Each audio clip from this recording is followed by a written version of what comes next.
Hello and welcome back to London Cycle Routes. Today I'm going to show you how to cycle from Hackney Central to Bank in the City of London. This is a really easy route we're going to take. It's all on back streets and protected bike lanes.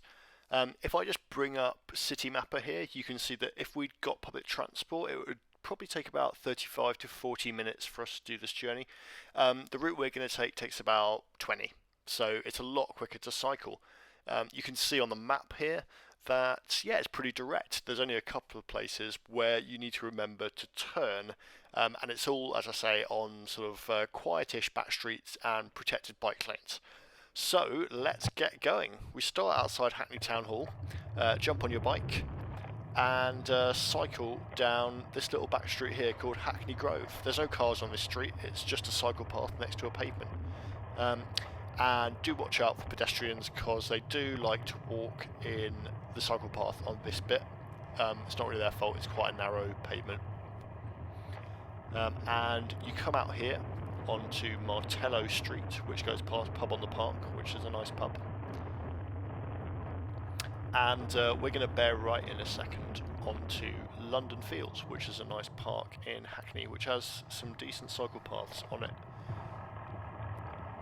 Now there's actually a couple of ways that you can get to the city from Hackney, but we're going to go this way. Turn right here following the Q2 symbol.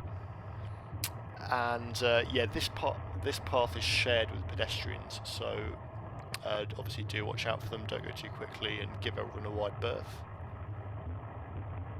And as we get to the end of the path, you bear right here, and then you come out of the gate and you go onto Middleton Road. This is a residential street and you're not going to run into too much traffic on here because it's had most of its through traffic taken out. So all the cars and vans on here should be visiting somewhere on the road. The way the council's done that is that they've put a no entry sign on one end of the road for motor vehicles. So bikes, we're allowed to go all the way through, but cars, vans, trucks, etc. can't use it as a shortcut. They have to stick to the main road. And the effect is, you see people running in the road there, there's a lot of people on bikes. It's just a lot nicer and a lot easier to go without being sort of harassed by cars using it as a rat run. And here, if you remember the map from the beginning, we're really just sort of going east to west. So yeah, you just keep going straight on Middleton Road. This actually used to be quite a nasty place to cycle. It wasn't too nice. You can sort of imagine racing traffic under that bridge. Here's the filter that I was talking about, by the way. It's actually not a physical filter, it's just signs saying don't go in, but most people do seem to obey it, which is good. And you just go across here. And you're now entering Beauvoir Square. Beauvoir is a lovely part of Hackney to cycle in. It was one of the earliest parts of Hackney to get low traffic neighbourhoods, so you can see all these bollards, they've been there for ages and they perform a similar sort of function to what I was talking about.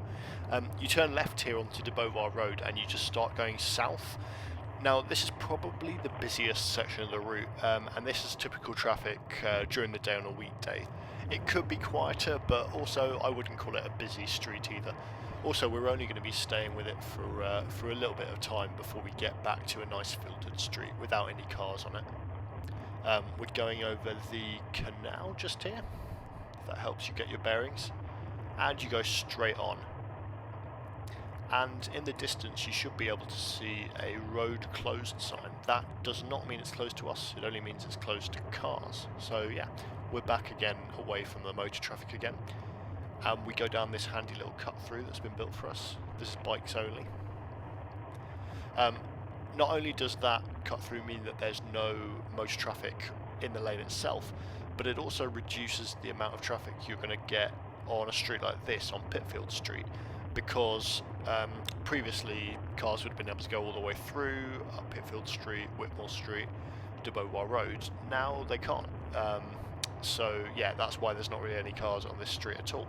And we're sort of making decent progress, going straight on here, on our way to Old Street. But don't worry, I'm going to show you how to bypass the roundabout so you don't have to deal with it. You can see there's actually quite a lot of people out on bikes, which is nice. There's probably more bikes than cars here. Now, you get to the end of a street here and you just go straight on across this little track, and you wait for the lights to cross Old Street. The roundabout, the dreaded roundabout, is to our right here, and we're going to have nothing to do with it. We cross Great Eastern Street again, that's the second set of lights, and you've got two options of where to go here. We're going to go down Paul Street, which is on the left. And yeah, you just basically follow Paul Street straight through. It's a bit unfortunate that we ran into these two cars here, because it makes the street look a little bit busier than it is. There's actually really not very much traffic on it at all. You'll see that when these guys disappear.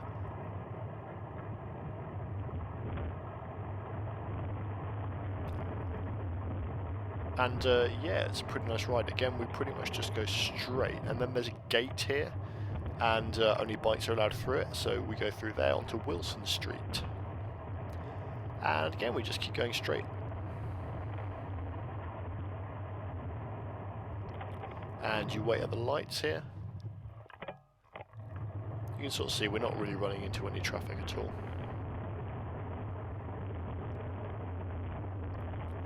Now, when you get to the dead end here, go right onto South Place.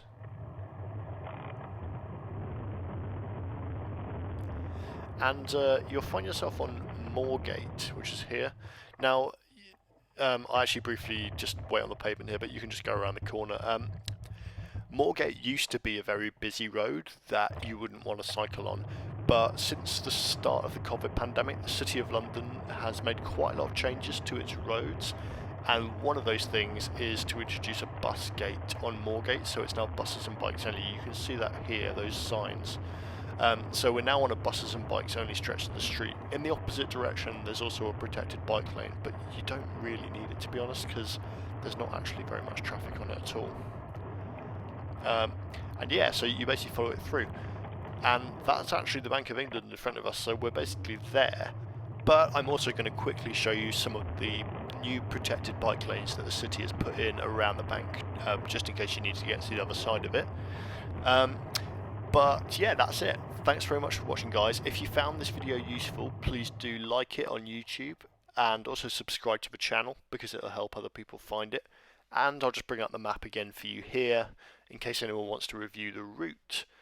Thanks very much, guys, and see you next time.